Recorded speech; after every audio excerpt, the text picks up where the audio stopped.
Hey guys, welcome back to Starcastic Remarks. That's James. My name's Ryan. We appreciate you guys being here with us live. There's even more of you who are listening afterwards. Click like and subscribe if you're watching on YouTube. Hit that notification bell. And also, if you are listening on the audio side, leave us that 5-star review. That is the best way to help us grow. Dallas Stars do get the big loss tonight by a final score of 4-1. The Winnipeg Jets proved why they're the best team in the NHL. And Dallas, honestly, James probably played one of the worst games of their season here tonight. But before we get into the game here tonight, we want to say thank you to our sponsor, DraftKings Sportsbook. Go and use that promo code THPN the next time you are there. James, what's your initial thoughts? Yeah, I mean, pretty pedestrian game from the Dallas Stars. Having your top line center out will help with that. But overall, too many turnovers that led to direct scoring chances and just not being able to get in front of the net and get in Hellebuyck space.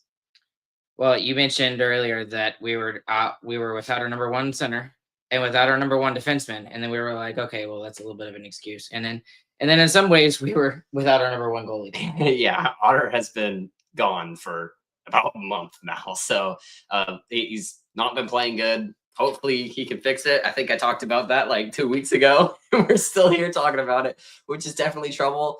But he has a little bit more time before it's really dire and he has to just click. But hopefully over the next, I think we have like 15, 16 games left that he can get back into gear, but we'll see. Let's see. Ardell, yeah. Let's hit Ardell's comment. I'm not panicking either. I'm just extremely upset at the outcome of today's game. Yeah, I mean, it's because terrible to watch. Well, I mean, I would really be upset with any game, James. But the thing is, you know, and you have to put it in perspective a little bit, which is what I was failing to do during the game. Yeah. But just when you have a chance to go up against the top team in the NHL and you put up an effort like that, and also it's a 4-point swing in one way or the other. And this, I mean, you said it tonight, this is probably adios to the first in the Central Division. Yeah, you're probably kissing that spot goodbye. There's not much of a chance unless Winnipeg severely messes up, which with Hellebuyck, the way he's playing right now, he's not going to do. I think he had a 940 save percentage in now 6 of his last 8 games. That's ridiculous. And I mean, do you think he gets? I mean, I think it's a foregone conclusion, like they were talking about in the broadcast, that he's gonna win the Vezina. He had the Vezina now in December. right. Yeah, but like now, I mean, do you think that he probably deserves at least some heart consideration as the MVP of the season? I'm surprised he has as little as he does. I think he's like 4th in heart voting right now, and that's honestly, it's kind of spitting in his face, in my opinion. He has 10 more wins than the next closest goaltender. Well, does that have anything to do with the fact that he plays in Winnipeg? No, it's just that the Hart Trophy doesn't care for goalies. That's truly what it is. They don't care for goalies anymore. The league is offensive oriented. They want the best scorer to be the Hart Trophy winner. Well, who was the last goalie to win the Hart? I think it was in 2010.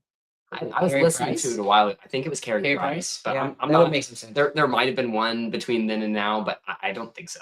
Yeah, and we haven't seen a goalie be as dominant as Hellebuyck's been probably since Dominik Hasek, right? I mean, you probably don't even remember. No, I don't.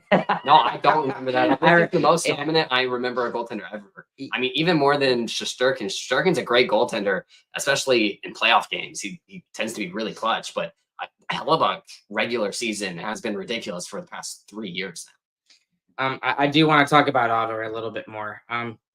The, Looking back at his stats in the third period, because I wasn't really paying attention all that much to the third period.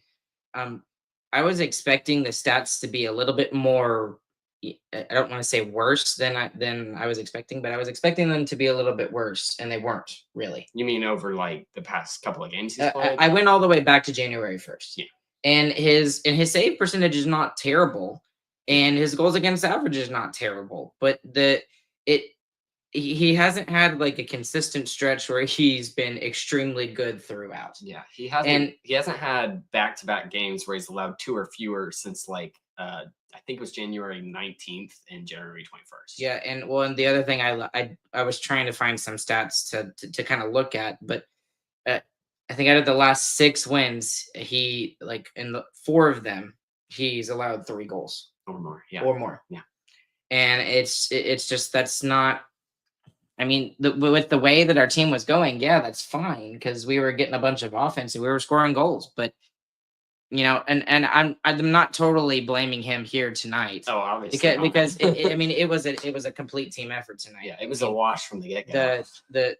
Winnipeg was skating through us. And what did what's Chris's comment? That was mine. Interesting strategy. Yeah, Chris. It was his comment. So I mean, it was that they switched up the D pairings about halfway through the game, or even before that, and then Otter just. And I put this on the X feed for the podcast, and I put, watching Otter right now, not consistently, but right now, it's felt like when we were watching Kari Littman towards the end of his Stars tenure, when it was just like, uh-oh. And then you got that gut feeling, and then it's in the back of your neck. It feels like all of those the last couple of weeks, and maybe even, I don't want to say a full month, but maybe 2.5 weeks.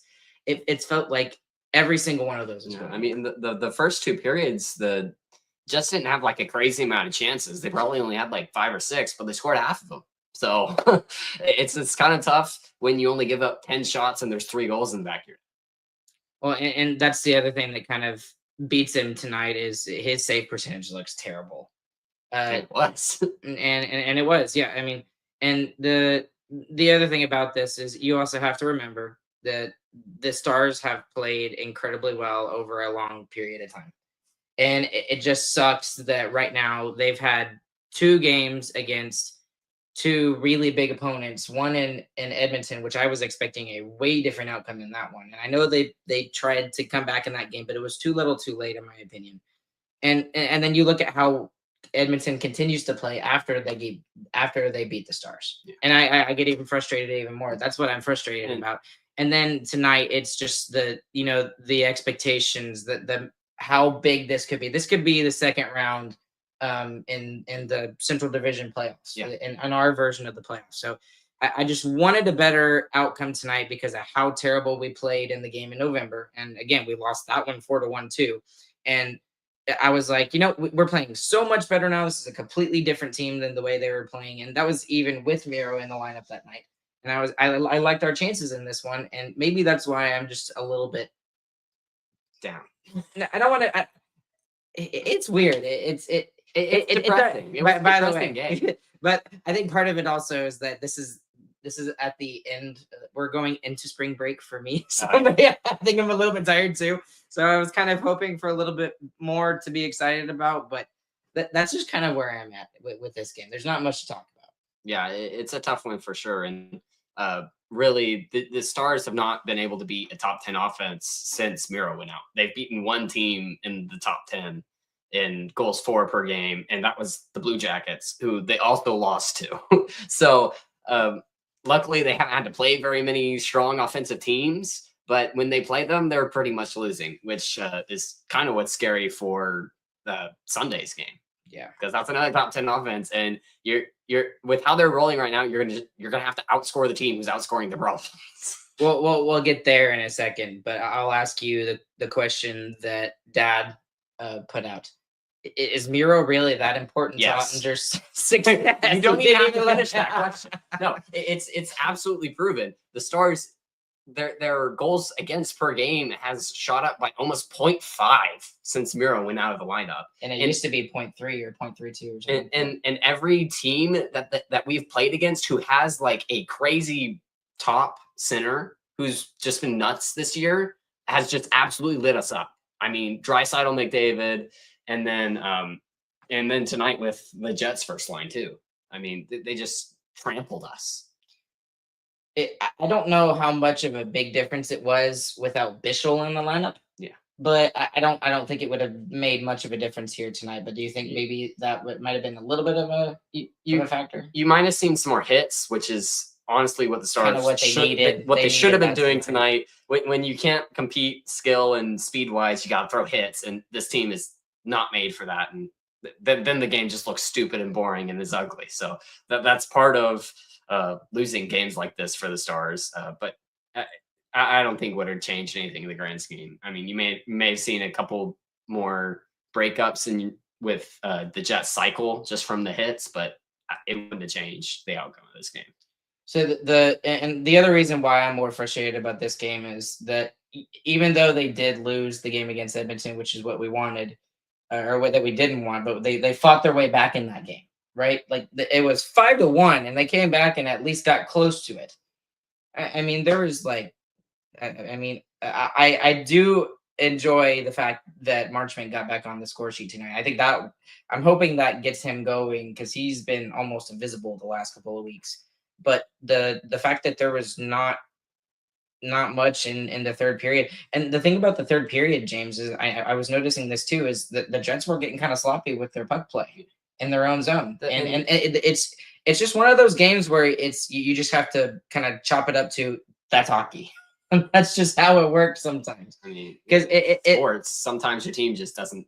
They're just not clicking. Yeah, and that's what it felt like tonight. It was just like they had their chances where it looked like they were going to get something, and then the one play that they're actually able to connect on tonight, they get a goal on. It was a perfect tic-tac-toe play. Then that's what you have to do against the best teams in the NHL. Yeah, and it looked like they were gonna get some of that tic-tac-toe action on the power play.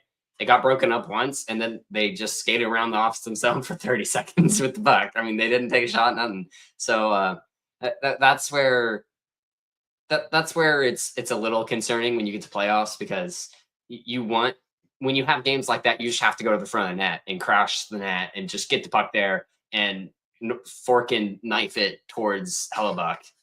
Fork and knife it. I like that. Yeah, but that's what you're doing. You're literally having to rip your way through to the front of the net, and it just wasn't there tonight. And when you don't have that, and you're not connecting on passes, mostly I credit to basically none of the top two lines really have played with each other. Those are basically new lines that we saw tonight. Okay, yeah, but when you don't do that and you're not connecting on passes, you're not going to score a lot of goals. Okay, so let's jump on that real quick. I'll let you kind of talk about that for a second. When we were talking about that on Wednesday night with all the different line combinations, it was allowing Pete DeBoer to kind of go through and kind of experiment a little bit, right? Yeah. And it made sense. We were talking about it, we were like, okay, maybe Robe Hens is out, maybe this can kind of work and stuff like that. And I wasn't sure where you stood on it on Wednesday night, to be completely honest with you, but you kind of let your feelings know during the third period, to me at least. Yeah, I feel like the lines didn't look great on paper, in my opinion. Mostly just because none of these players played with each other. You have no chemistry between any of them. It looks really weird. I mean, the most chemistry you have in the top three lines is Duchesne and Granlund playing together, and Granlund wasn't on the team a month ago. So it was a weird one to me. It was frustrating to me that Pete DeBoer actually didn't break up the lines tonight. He stuck with the same lines the entire night long. So and it makes you wonder why, because normally in the past, like when it seems like that there's a game there, or that they're at least getting chances, that he's like, okay, maybe we can get something out of this, and he goes through it. And that worries me a little bit because he didn't do that. I think so he knew his team was off, and that's what and that's what worried me. And then we very briefly saw his post game conference, and he was just like, there was just not enough compete. That was the word. Yes, I was about to say effort, but there was effort tonight. It just I think compete and effort are a little bit different words, but there just wasn't a lot of compete and not a lot of execution tonight. And we'll chalk this up to being a bad game and everything like that too. Let's talk about Brandon's comment over here real quick, James, too. Guys, 5 days off, make it out of sync. I'll be here Sunday. If it's this bad, Sundays call me out. Days off mean rest, but sloppy hockey comes from it. I didn't even necessarily think it was all that sloppy, to be honest with you, James. The passing was sloppy for sure. It was a little bit between forwards specifically. Okay, was fine. very poor. But like they had their chances, and I like who else's comments. Matthew Frank, Ryan G. What lack of effort did you see? I didn't see a lack of effort either. They outshot them and had their chances. It's just the Jets were that much better tonight. That's. And honestly, on games like this, I'm okay with teams beating us as long as we're competing, which is what Pete DeBoer himself did not happen tonight. It's a terrible game to watch from fan perspective, but like there's not much you can really get mad at, especially with who's out of the lineup. Okay. Speaking of getting mad, you were getting on to me for getting really mad at the power play. And I want to know everyone else's thoughts, and then I'll let James talk for a second on this. But for the power play, it really frustrated me though, because I think it's fair to look at it either way. I've seen it from your perspective too, but I was really frustrated in the fact that the Jets were just packing the middle, and they were just letting the Stars just pass around the outside, and I was just like, that's not going to get you anything.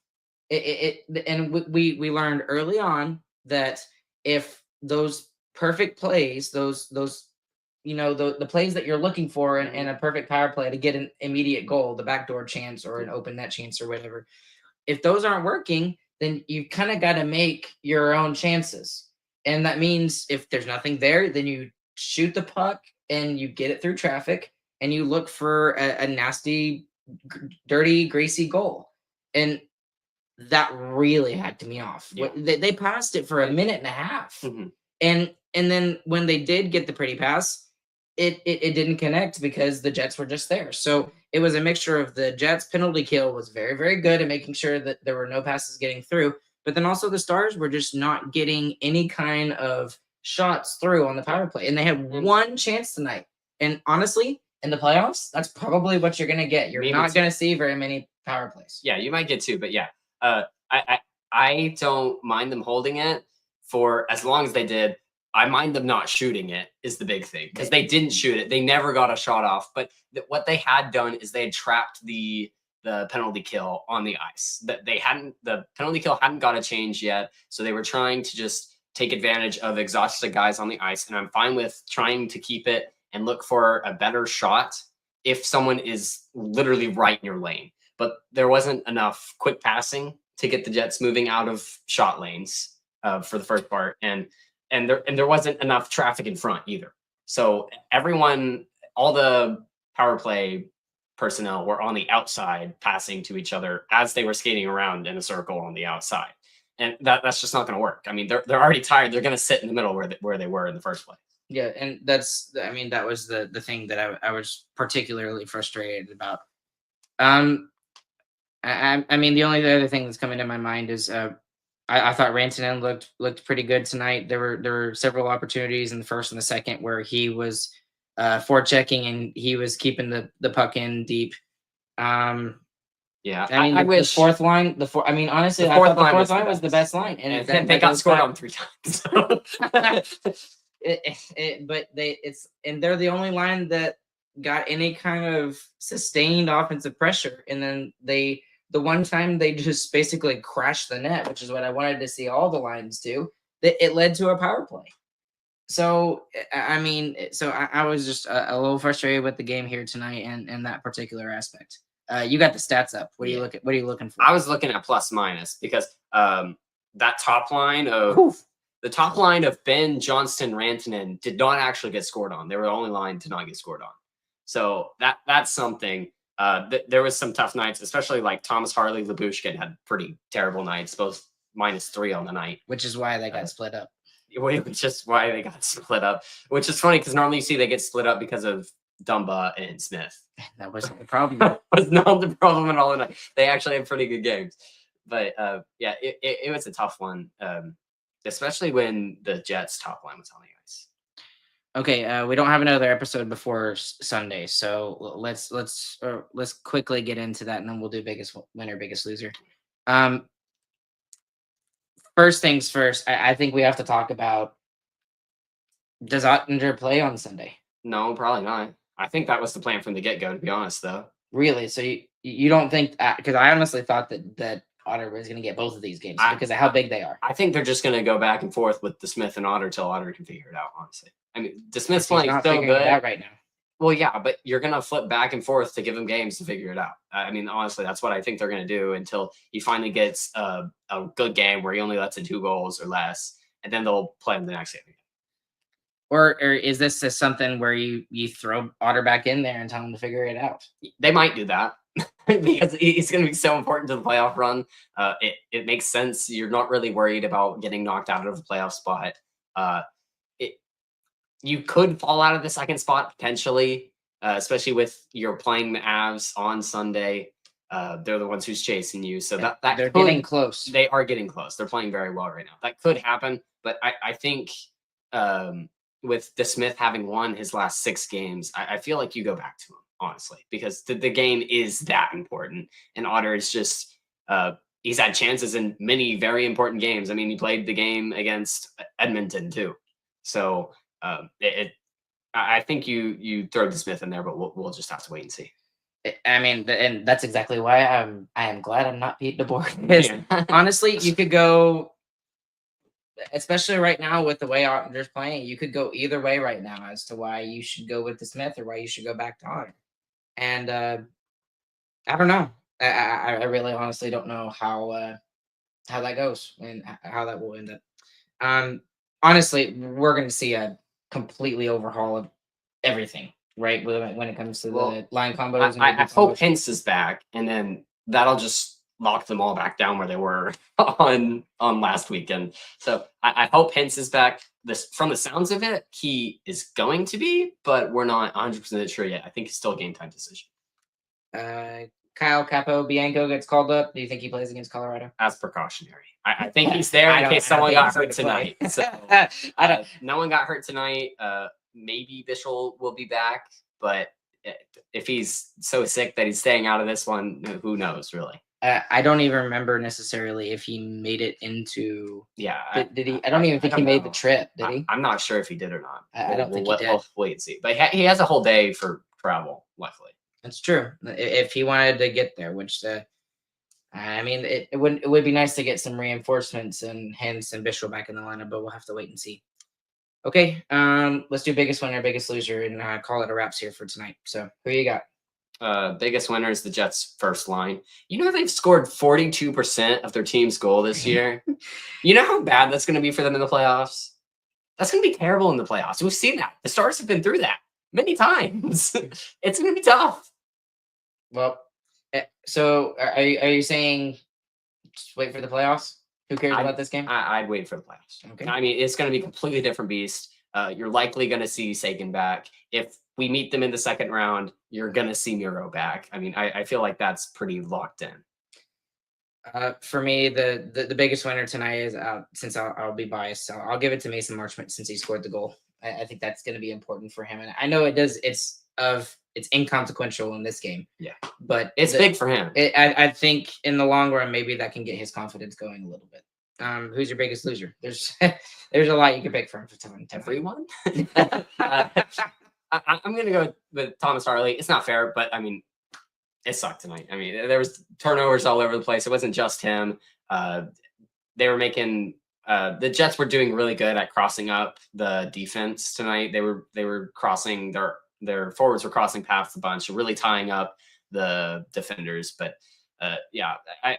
Harley in this stretch with Miro being out, he has to be our best player.